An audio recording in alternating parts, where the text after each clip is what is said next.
साथियों नमस्कार। स्वागत है आप सभी का हमारे इस चैनल में।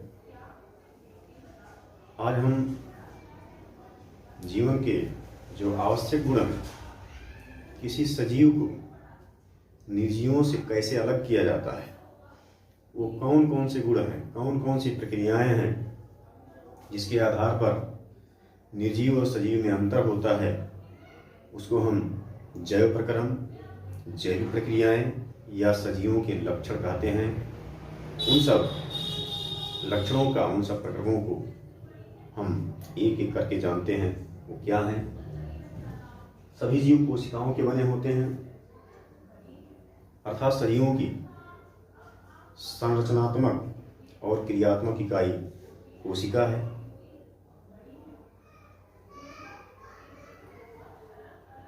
इसमें एक कोशिकीय या बहुकोशिकीय दोनों जीव आएंगे।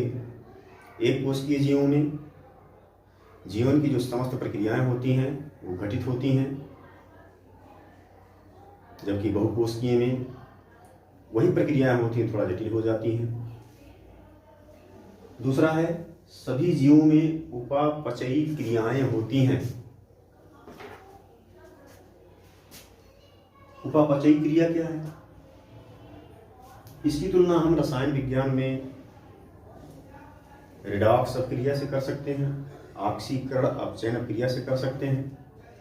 अगर उपापचय को तोड़ा जाए तो दो शब्दों से मिलकर बना है, उपचय और अपचय। उपचय एक धनात्मक या सकारात्मक क्रिया है, जबकि अपचय एक ध्वंसात्मक क्रिया है।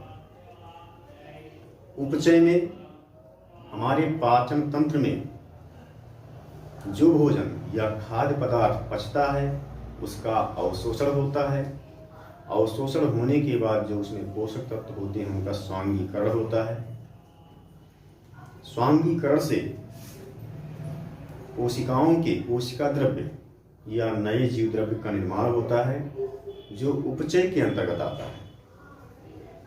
इसके अलावा हम दैनिक क्रियाओं में जो कार्य करते हैं उनमें कोशिकाएं टूटती फूटती हैं,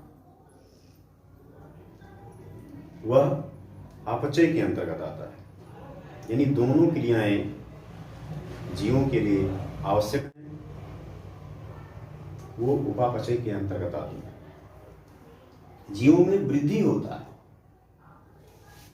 वृद्धि एवं विकास दोनों होते हैं। जीव और निर्जीव में वृद्धि होते हैं, लेकिन जीवों में जो वृद्धि है वो बाह्य और आंतरिक दोनों होते हैं।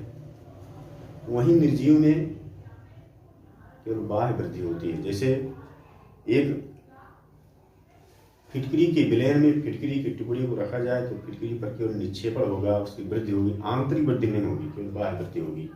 जबकि समस्त जीवों में आंतरिक और बाह्य वृद्धि साथ साथ होती रहती है और विकास भी आजीवन होता रहता है। जीवों में श्वसन होता है। श्वसन अर्थात बाह्य वायुमंडल से ऑक्सीजन का हमारे नाक या नासिका से होते हुए फेफड़ों तक, फेफड़ों से कोशिकाओं तक पहुंचता है। कोशिकाओं में ऑक्सीकरण की क्रिया होती है। ऑक्सीकरण के फलस्वरूप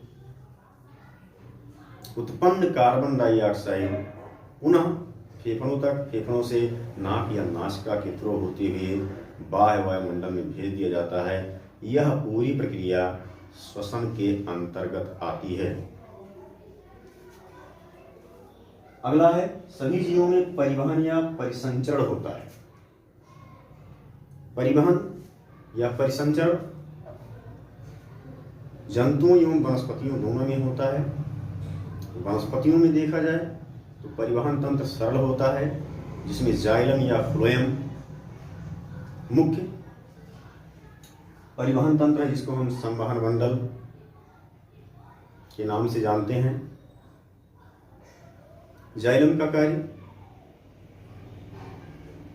जड़ से या जड़ के द्वारा जल को शोषित करके जाइलम पौधों के अन्य भागों में पहुंचाता है। वहीं फ्लोएम पत्तियों में निर्मित खाद्य पदार्थ यानी जो फोटोसिंथेसिस या प्रकाश संश्लेषण के द्वारा भोजन का निर्माण होता है वह फ्लोएम या कोषवार पौधों के अन्य भागों में पहुंचाता है। वहीं पर जंतुओं में खास करके बहुकोषीय और जटिल जैसे मानव है, इनमें जटिल तंत्र होता है, परिवहन तंत्र, जिसमें जो मुख्य अंग है वह हृदय है। इसके सहायक अंग हैं धमनियाँ, सिराएं और तरल संयोजी ऊतक अर्थात रक्त। इसके पहले हम श्वसन की बात किए थे। श्वसन में जो मुख्य अंग है वह फेफड़ा, फेफड़ा से की जो सहायक अंग हैं नाक, नासिका, ट्रैकिया,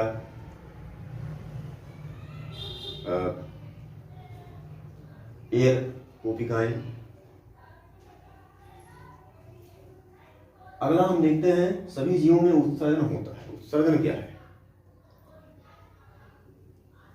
वैसे तो शरीर से जो भी अवशिष्ट पदार्थ निकाले जाते हैं उत्सर्जन के अंतर्गत आते हैं, लेकिन जो मुख्य रूप से माना जाता है वो नाइट्रोजिनस अपशिष्ट पदार्थों का शरीर से बाहर निकालना ही उत्सर्जन क्रिया के अंतर्गत आता है। और नाइट्रोजिनस अपशिष्ट पदार्थ हम लोगों का यूरिन है, जो हमारे मुख्य उत्सर्जन अंग हैं वो किडनी, मूत्रवाहिनी और मूत्रमार्ग, ये उत्सर्जन अंग या उत्सर्जन तंत्र का निर्माण करते हैं। समस्त जीव जनन करते हैं। इस धरा पर जीवों का अस्तित्व बनाए रखने के लिए प्रकृति प्रदत्त जनन प्रक्रम भी जीवों में होता है, चाहे वो कायिक जनन हो, अलैंगिक जनन हो या लैंगिक जनन हो।